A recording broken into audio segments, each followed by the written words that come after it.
और वो खुद हूं मैं, जिसमें मेरा शरीर, मेरा मन, मेरा बुद्धि, इसको मैं कैसे अच्छा बनाऊं। तो इसमें शरीर को, मन को, बुद्धि को बनाने के अच्छे अच्छे पॉइंट हो सकते हैं। मैं इसकी गहराई में नहीं जाता कि शरीर हमारा अच्छी नींद ले, खाना ले, एक्सरसाइज ले, वो एक तरीका हो सकता है। मन को, बुद्धि को अच्छा करने के लिए हमारी स्किल डेवलपमेंट है, कुछ अच्छे अच्छे तरीके हैं, मेडिटेशन है, ये हो सकता है। इसको हम अच्छा बनाए। दूसरा, हमारे जो क्लोज रिश्ते हैं, जो हमारे नियर डियर, हमारे परिवार के लोग हैं, जो रिश्तों में हमारी पत्नी है, हमारे माँ बाप हैं, हमारे क्लोज दोस्त हैं, रिलेटिव्स हैं, उनके साथ आपके आनंदमयी आत्मीय संबंध होने चाहिए। क्योंकि जब तक आपकी सफलता आपके पास और उनके साथ संबंध अच्छे नहीं है तो उसकी कोई वैल्यू मुझे नहीं लगती। तीसरा, हमारी आर्थिक हालात जो है वो बहुत कुछ डिसाइड करती है। बोलते अर्थ बिना अनर्थ। तो पैसा हमारी कहीं ना कहीं शान को भी बढ़ाता है, कंफर्ट को बढ़ाता है, काफ़ी चीज़ों में पैसा चाहिए। तो कैसे हम अपना माइंड सेट डेवलप करें कि हम ज़्यादा से ज़्यादा पैसे कमाने के लिए अपने आप को तैयार करें। चौथी चीज़, जब हमारे पास कुछ हो जाता है तो उसको मैं देने की सोच जो है हमारी, वो निरंतर जारी रहनी चाहिए। जो उसमें समाज आता है कि समाज के लिए आपने कंट्रीब्यूट क्या किया, राष्ट्र के लिए आपने क्या किया, धर्म संस्कृति के लिए आपने क्या किया।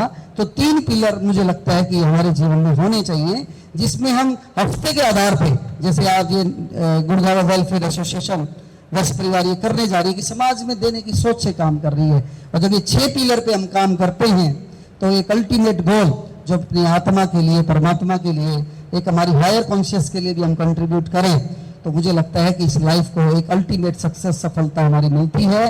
केवल जोड़ने में कुछ नहीं है, देने में ही हमारे जीवन को सफलता मिलती है। जितने भी महापुरुषों के आप नाम आपने देखे, पढ़े, सुने, आप उनके बीच में कॉमन बात देखेंगे, उन्होंने अपने अपने तरीके से समाज को वापस देने का काम किया।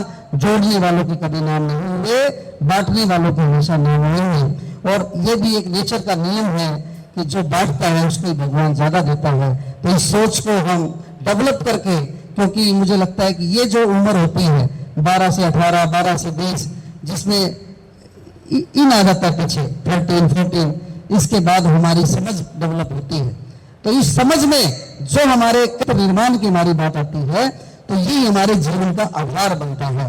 तो यदि आप कुछ सोचना चाहें, समझना चाहें, कुछ करना, और मैं पेरेंट्स से भी अनुरोध करूंगा कि जैसा हम घर में माहौल बनाएंगे वैसे ही बच्चों पे भी उसका असर आता है, तो ऐसा हम करेंगे।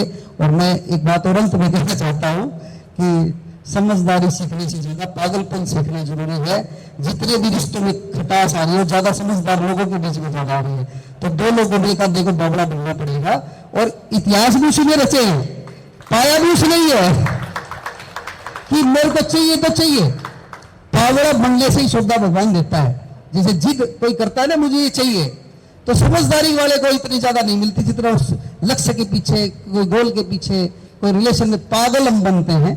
तो मुझे लगता है कि हमें कुछ ज्यादा मिलता है। और तो हमारे कोई ये लगे कि अभी क्या होगा, तो ये 4 लाइनें हैं कि ये हम दोहरा सकते हैं और मुझे याद कर सकते हैं उस टाइम पे, क्योंकि मैंने जो चाहा वो कभी मिला नहीं, और जो मिला वो कभी चाहा नहीं था, उतना मिला है। तो मुझे लगता है कि आप मुझे याद रख सकते हैं।